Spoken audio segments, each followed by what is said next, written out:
Sejam todos bem-vindos à nossa primeira aulinha aqui desse canal. Eu espero que vocês estejam bem, que vocês também estejam estudando, certo? Bastante, aí vocês estão tendo bastante aulas com os professores. Mas antes de dar início ao nosso assunto, de fato, que vocês viram aí logo na abertura, eu trouxe para mostrar para vocês, a nossa Vênus de Willendorf, certo? Eu havia prometido de levar para a sala de aula. Na época que eu prometi, ela ainda estava sendo reproduzida, estava ainda secando, o período chuvoso estava bem no início. Pois bem, pessoal, então vamos dar início agora com o nosso conteúdo sobre a Antiguidade Oriental. Vou explicar mais adiante o que é essa Idade Oriental, quais os povos que realmente se desenvolveram nesse período da Antiguidade Oriental. Nesse conteúdo, nessa aula de hoje, nós vamos entender um pouco sobre quais são os povos que se desenvolveram na região do Crescente Fértil. Nessa aula de hoje, nós vamos dar ênfase ao povo da Mesopotâmia, ou melhor, aos povos da Mesopotâmia.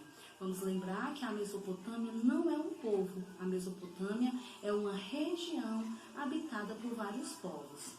E dentre esses povos, nós vamos destacar 5. Os 5 mais cobrados nos vestibulares, os 5 mais citados, que é justamente os sumérios, os acádios, os amoritas, que também vão ser chamados de primeiros babilônicos, depois os assírios e, por fim, os caldeus, que formarão o último império babilônico.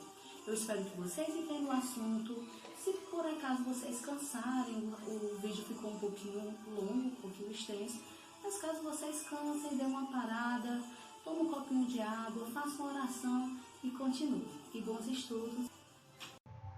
Então, pessoal, para darmos início à nossa aula de hoje, eu trouxe para vocês a linha do tempo da história mundial. Essa linha já é conhecida de vocês já viram em sala de aula, já tem no caderno. Também tem uma pequena linha dessa no livro didático de vocês, certo? E aí a gente pode observar aqui as 5 principais divisões da história, iniciando aqui na pré-história. Lembrando que a pré-história nós já vimos a pré-história e esse conteúdo ele é necessário sim para nós entendermos o que foi a Idade Antiga. Aí vamos lembrar que a Idade Antiga ela tem como marco inicial o surgimento da escrita. Aqui o autor dessa linha do tempo ele dá essa data de mais ou menos 4.500 a.C. O autor do nosso livro, Alfredo Boulos, ele já utiliza a datação de 3.000 anos antes de Cristo. Aí você fica aí se perguntando, e qual é a certa, qual é a correta? Bem, hoje a gente diz que não há uma escrita primeira, A escrita, o surgimento da escrita, ela vai acontecer em diferentes povos, em diferentes civilizações, na região ali oriental. Nós teríamos a China, nós teríamos os sumérios, nós teríamos os egípcios desenvolvendo uma escrita, um conjunto de códigos. E por isso hoje nós entendemos que a escrita cuneiforme, a escrita que nós vamos estudar hoje, esse surgimento da escrita é a escrita cuneiforme, mas hoje nós não dizemos que ela é a primeira, mas ela é uma das primeiras escritas a ser inventada aí pela humanidade. Há 50 ou há 60 anos atrás, essa escrita cuneiforme ela era defendida como a primeira. Hoje nós sabemos que não. Essa escrita, a necessidade da escrita dessas civilizações vai surgir de acordo em períodos entre 3.000 a.C. até 4.000 ou até 5.000 anos antes de Cristo também, certo? E aí, só para a gente entender um pouquinho o que é essa Idade Antiga, quais são as características dessa Idade Antiga, para mais tarde nós entendermos o que foi a Idade Média, Lembrando da fissura aqui que vai acontecer na história, que é a queda do Império Romano do Ocidente, em 476. Mais tarde, a queda de Constantinopla, ou a queda do Império Romano do Oriente, vai tirar a humanidade daquilo que chamava-se de Idade Média para a Idade Moderna. É um assunto também pertinente aos nossos estudos. E depois nós iremos para a Idade Contemporânea. Temos aqui o fator de fissura a Revolução Francesa. E aí nós teríamos vários marcos para esse período, e essa idade contemporânea está presente, está se desenvolvendo até os dias atuais. E mais tarde, coloquei aqui o pontinho de interrogação, porque não se sabe ainda, onde nós vamos chegar. Ok? Agora o slide está me dando trabalho. E aí vamos aqui um pouquinho para a nossa Idade Antiga. A nossa Idade Antiga, ela tem como características aqui as grandes civilizações. É nesse período em que as grandes civilizações como a Mesopotâmia, a civilização egípcia, a civilização dos persas, dos hebreus, dos fenícios vão se desenvolver.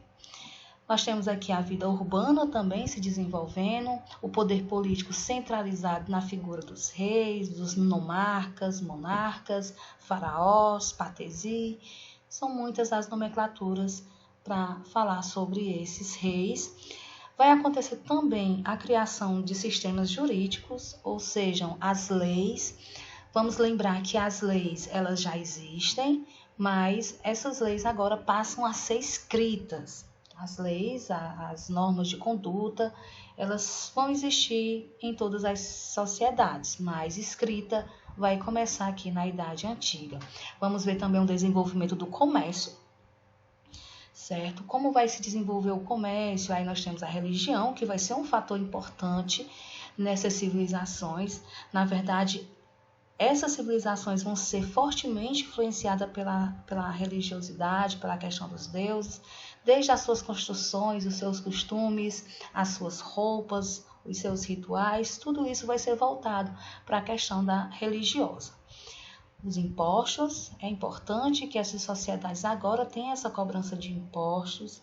Também vamos entender essa estratificação social, como é que essas sociedades estão organizadas hierarquicamente e, lógico, que é a parte que nós gostamos muito, assistimos no filme, é o desenvolvimento cultural e artístico dessas civilizações, que é bastante rico. Então, só para adiantar aqui, tem aqui a imagem do Código de Hammurabi. Nós vamos estudar um pouquinho do Código de Hammurabi.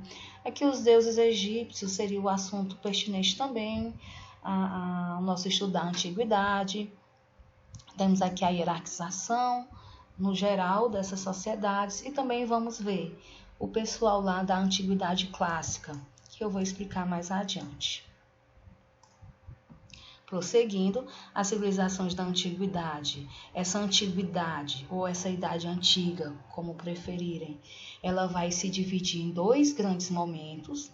O primeiro momento da antiguidade vai ficar a antiguidade oriental, onde vão se desenvolver esses povos, os mesopotâmicos. Aí vamos lembrar que o Mesopotâmia não é um povo, mas é uma região que foi habitada por vários povos, em destaque aqui os sumérios, os acádios, amoritas, assírios e caldeus. Mais tarde, nós, dentro dessa ideia da antiguidade oriental, iremos estudar os fenícios, os hebreus, os persas e os egípcios. Certo? Quando nós terminarmos a Antiguidade Oriental, partiremos para os estudos da Antiguidade Clássica. E aí nós temos esses dois povos aqui, a Grécia e a Roma. Vamos estudar as civilizações greco-romana, nesse contexto geral das civilizações da Antiguidade. Certo? A nossa aulinha de hoje vai ficar na Antiguidade Oriental, tópico Mesopotâmia. Eu trouxe, só dar uma ampliada no mapa, as regiões que vão se desenvolver nessa antiguidade. Região aqui que fica na África, o Egito. Aí nós temos a Ásia aqui num desenvolvimento mais intenso, a região aqui do crescente fértil, e a região da Ásia aqui, Índia, China, Japão, Pérsia, se desenvolvendo num contexto mais geral, ok? E aí nós vamos estudar já esses povos. É interessante também nós entendermos em que parte do mundo nós estamos, certo? Aqui a América, vocês sabem que eu gosto muito de mapa, é legal que a gente estude com mapa, certo? Não sou expert em mapa, mas a gente tenta manjar aqui um pouquinho, certo? Nós temos aqui a América, né? Aqui nós estamos aqui no Brasil. E aí nós vamos ver aqui a questão da África, a Ásia ou a Eurásia, né? Porque temos aqui a Europa. Mas os povos que nós vamos estudar, eles estão bem aqui, nesse círculozinho. Deixa eu aproximar, certo? Nesse círculo que nós vamos compreender como o crescente fértil, certo? Nessa região. Eu vou trazer outro mapa para vocês terem uma outra visão. Ampliando um pouquinho esse mapa, nós temos hoje, né, como está organizado hoje, essa região que nós vamos estudar, está aqui o Egito que nós vamos estudar também, mais tarde, depois da Mesopotâmia. E a Mesopotâmia, que nós tanto falamos, estava, né, um tempo passado, estava se desenvolvendo nessa região que hoje nós temos o Iraque, a Síria e aqui um pedacinho do Kuwait. Por que eu estou enfatizando com relação à questão geográfica? Porque isso aqui também é cobrado em vestibular. Vez por outra, aparece questões em vestibular, vendo a localização, onde estaria localizada atualmente a região que se desenvolveu ali na Mesopotâmia, certo? Então, a região da Mesopotâmia, se hoje existisse, existiria na região ali do Iraque, predominantemente no Iraque, né, por ter a maior porção aqui de terra, um pedacinho da Síria e um pouquinho aqui do Kuwait. Nós vamos ver, certo? Mais tarde, vou ampliar aqui o mapa. Essa região é compreendida como o crescente fértil porque essa região é banhada por alguns rios importantes, rios que tornaram essa terra fértil. Aí nós podemos citar os rios aqui da Mesopotâmia, o Tigre e o Eufrates. Aqui na região de Israel, na região da Síria, nós também teríamos o rio Jordão e os seus braços. E na região aqui da África, o norte da África, o Egito, tem o rio Nilo, o tão famoso rio Nilo. Aí, como vocês sempre têm curiosidade, eu trouxe aqui algumas outras imagens sobre a região, certo? Para a gente ampliar um pouquinho. Aqui eu tenho Mesopotâmia, terra entre rios, e aí a região onde vai se desenvolver esses povos. Aqui no mapa está sendo citado apenas 3 desses povos, mas são 5, certo? Lembrando que o Império Babilônico ele vai acontecer por 2 vezes. Nós temos os primeiros povos babilônicos, os amoritas, e os neobabilônicos, os caldeus. Nós vamos ver isso mais adiante. Aí os sumérios aparecem aqui, não aparecem os amoritas. Não aparece os amoritas, não, os acádios, né? Os amoritas é o primeiro império babilônico, o segundo são os caldeus, e os sumérios eles vão se unir ali aos acádios, os acadianos, que vai surgir ali a civilização sumério-acadianos. E o Império Assírio, que nós também vamos estudar, certo? Eles vão se desenvolver aqui na regiãozinha que está nessa cortelha. Nós temos os sumérios e os acádios se desenvolvendo. Primeiro os sumérios, depois os acádios. Mais tarde nós vamos ter os babilônicos, primeiro império babilônicos, com os amoritas. Depois os assírios e, por fim, os neobabilônicos, que seriam os caldeus, se desenvolvendo numa extensão maior de terra. Deixa eu mostrar aqui a imagem também do rio Nilo, do rio Tigre, né? Seria essa uma imagem mais ou menos atualizada do rio Tigre e do rio. Deixa eu ver se eu consigo pegar aqui o rio Eufrates. Tá me dando um trabalho. Pronto. O rio Eufrates, só uma margenzinha aí do rio Eufrates para vocês matarem a curiosidade. Então, vamos rever aqui um pouquinho. Civilizações da Antiguidade, certo? Vamos estudar a região aqui da Mesopotâmia. Nós vimos aqui o crescente fértil, que é a região banhada aqui por esses rios famosos que eu acabei de falar. Aí nós temos a região dividida aí estendida aí para o povo mesopotâmico, o rio Tigre, o rio Eufrates, e agora nós vamos para o modo de produção asiática, que é uma característica desses povos que vão se desenvolver na Antiguidade Oriental.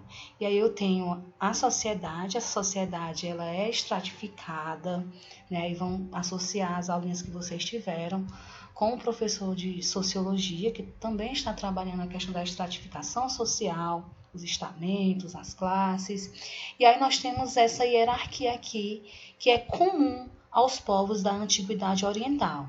No topo dessa sociedade, nós temos o rei, que é a autoridade máxima, política e religiosa dessa sociedade. Aí nós temos aqui outra característica desses reis, a representação dos deuses. E aí, quando eu falo em representação dos deuses, é legal a gente trazer o conceito de teocracia, certo? Teocracia, que é uma palavra grega, teo significando Deus e cracia, poder ou divino. É um sistema de governo em que as ações políticas, jurídicas e policiais são submetidas às normas de algumas religiões. No caso aqui, a religião é politeísta, certo? E aí nós temos a teocracia, que é um termo de origem grega, que significa governo divino. E aí, nesse sentido, a gente poderia definir essa teocracia como governos que justificam a sua natureza religiosa através das instituições divinas, na maioria dos casos. Esses chefes políticos, eles são vistos como representantes diretos de alguma divindade e chega a assumir até a condição de um Deus encarnado, a reencarnação de algum Deus. Certo? Abaixo deles nós teríamos a nobreza, que aí tem a família real, os governadores locais e os sacerdotes. Mais abaixo, que seriam os funcionários importantes, é uma espécie aqui de um quarto estamento. Tem alguns autores que colocam como segundo estamento, certo? Mas aqui poderíamos colocar primeiro, segundo e uma terceira divisão, outros funcionários, que são os guerreiros, que é bastante importante nessas sociedades, já que a guerra é um assunto recorrente nessas civilizações, pela questão das terras, pela questão do ouro, pela questão do poder. E nós temos os escribas. Os escribas são os escritores dessa época, são eles que registram os acontecimentos dos reis, os seus feitos, as suas vitórias, e aí eles que são responsáveis por manter essa história viva também. Abaixo desse, numa quarta divisão, segundo essa pirâmide, nós teremos as pessoas livres, que são os camponeses, os artesãos, os comerciantes e os pastores, certo? Lembrando que eles são livres, mas eles têm uma questão de servidão. Os camponeses estão numa situação de servidão, porque eles dependem da terra e a terra é do Estado, é pertencente ao Estado. Abaixo deles estariam os escravos, alguns pertencentes ao Estado e outros que possuíam alguns direitos. Lembrando que a escravidão que vai acontecer nessas sociedades é uma escravidão ou por dívida ou escravidão por guerra, certo? Nessa sociedade vão se desenvolver esses dois tipos de escravidão. Mais adiante nós teremos o tópico da sociedade hidráulica, também é um assunto recorrente nos vestibulares, sociedades hidráulicas, sociedades de regadio, ou seja, são sociedades que dependem das cheias do rio para praticar a sua agricultura. Eles vão se sedentarizar próximo aos rios e vão praticar a agricultura irrigada, vão construir também canais de irrigação, que será fundamental para a sua sobrevivência. Mais adiante, nós temos aqui o Estado teocrático, que já havíamos falado, certo? Um poder divino, política e religião junta. Então, esse líder, esse rei, esse faraó, como representante dos deuses, ele tem o poder máximo tanto na esfera política como na esfera religiosa. Ele também é o sumo sacerdote dessa religião, que para associarmos melhor, seria o equivalente ao Papa da religião católica, certo? É um governo despótico, uma única pessoa simboliza o poder político, às vezes uma família, né, permanece também nesse poder por várias gerações. É um governo burocrático devido à existência da escrita como ferramenta do Estado, como ferramenta de poder, como ferramenta de controle. Então, toda vez que você pensar na palavra burocracia, pense na ideia da escrita. São sociedades que desenvolveram a escrita e que a utilizam como ferramenta. Próximo tópico seria a economia, muito importante para as civilizações. Essa economia ela vai ser baseada na agricultura irrigada, a terra, principal meio de produção, e lembrando que essa terra ela pertence ao Estado, ela pertence ao rei, ao patesi, ao faraó. Ele não pertence às pessoas, ela é propriedade estatal, do Estado, ou seja, do governo. Existe aqui o sistema de servidão coletiva, é um sistema escravista, certo? Nós temos dois sistemas aqui nessas civilizações da Antiguidade Oriental. É um sistema escravista, mas também tem uma servidão coletiva, porque nós temos as pessoas livres. E essas pessoas elas vão praticar agricultura, vão construir canais, diques, barragens, reservatórios. Há poucos escravos inicialmente na Mesopotâmia, mas mais tarde isso vai ser aumentado o número de escravos devido também à quantidade de guerras e à expansão desse território. Então, inicialmente é uma servidão coletiva, mais tarde vai ser uma sociedade basicamente escravocrata. E a sociedade estamental, nós vimos, né, tem uma organização social dividida em estamento. Religiosidade. Aí nós temos aqui a figura de alguns sacerdotes. A religião explica tudo. Tudo é segundo a religião, o que eles comem, o que eles vestem, as suas construções. Tudo isso vai ser voltado para a religião. Eles são politeístas. Esses povos eles acreditam em vários deuses. Mais tarde nós vamos estudar ali o povo hebreu, que é monoteísta, que vai se destacar por causa disso. Mas esses povos da Mesopotâmia são politeístas. Aí nós temos aqui a característica do politeísmo deles, que é uma característica antroposomórfica, ou seja, há uma mistura aqui tanto da figura humana, antropo, como da figura de animais, zoou, e mórfica também tem a ideia de forma, né? Tem uma forma humana e uma forma de animal. E aí nós também teríamos a questão divina.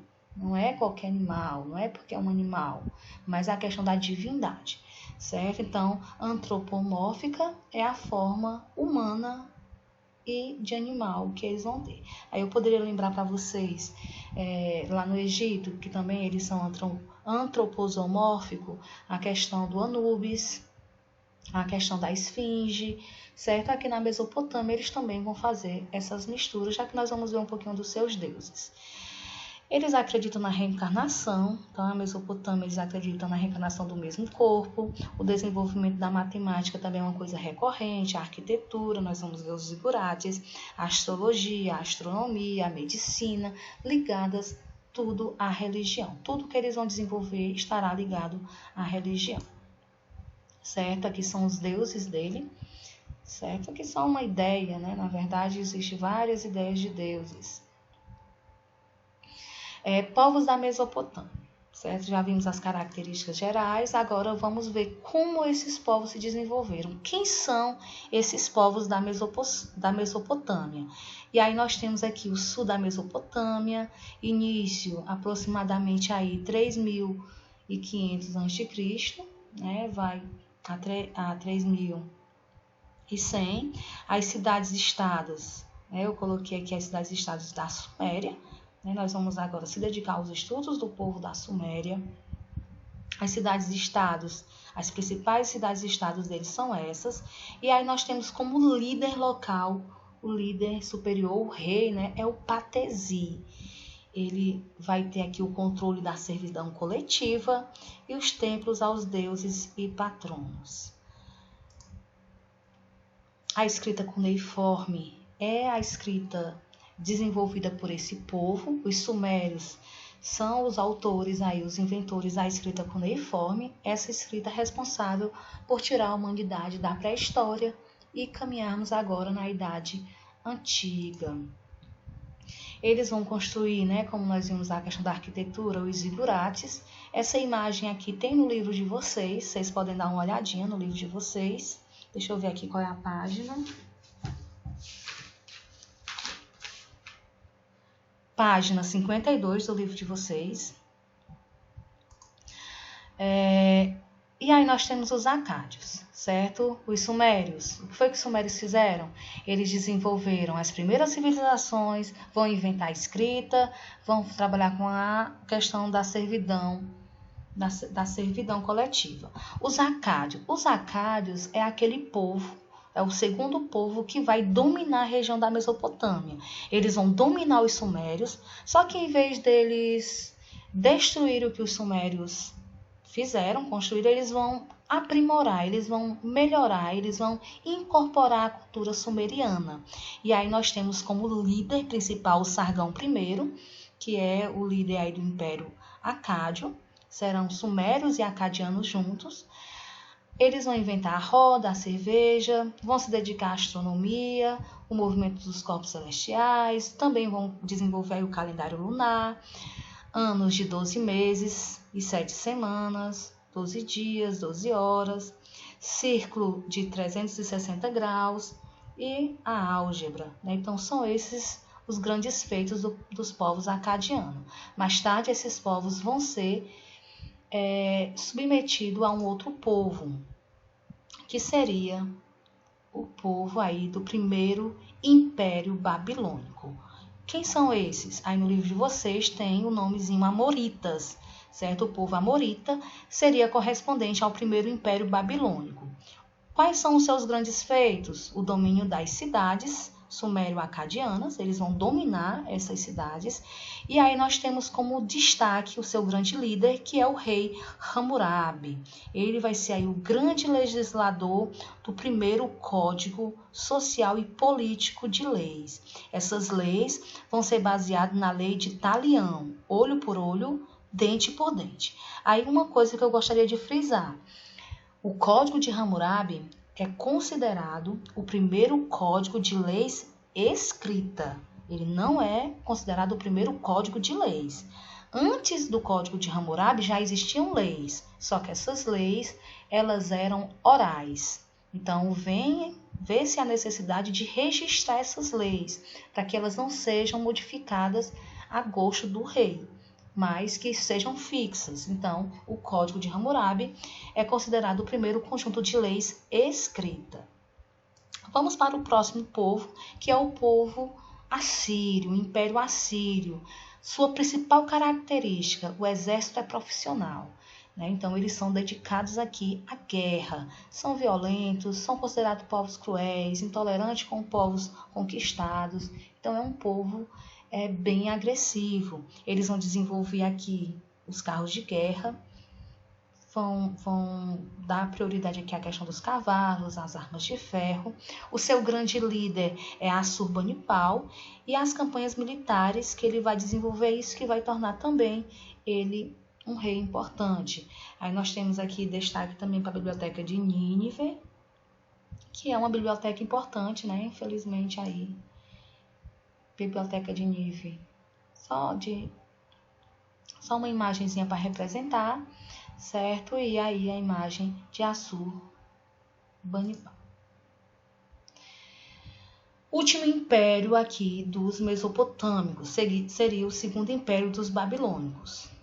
Primeiro império com os amoritas, segundo império com os caldeus. O povo caldeu vai fazer aqui o segundo império babilônico, que é bastante intenso. Eles vão derrotar os assírios, eles vão instituir uma capital agora na Babilônia, ou Babel. O seu grande líder é Nabucodonosor, e a escravização dos hebreus vai acontecer justamente aqui no reinado de Nabucodonosor, que é o primeiro cativeiro dos hebreus. Certo? Esse rei ele também vai ser famoso pela construção dos jardins suspensos. Esses jardins suspensos que ainda não foram encontrados, né? Mas existe registro deles. Aqui a ideia, né? Uma ideia do que seria esse jardim suspenso. E a famosa Torre de Babel, né? Quem tiver curiosidade de saber a Torre de Babel, pesquise, né? Ou vá à Bíblia. Bem, pessoal, nossa aulinha está chegando ao fim, certo? Só para nós concluirmos os impérios mesopotâmicos, também para servir aí também um pouquinho como revisão. Esse mapa tem no livro de vocês, um mapa muito parecido, certo?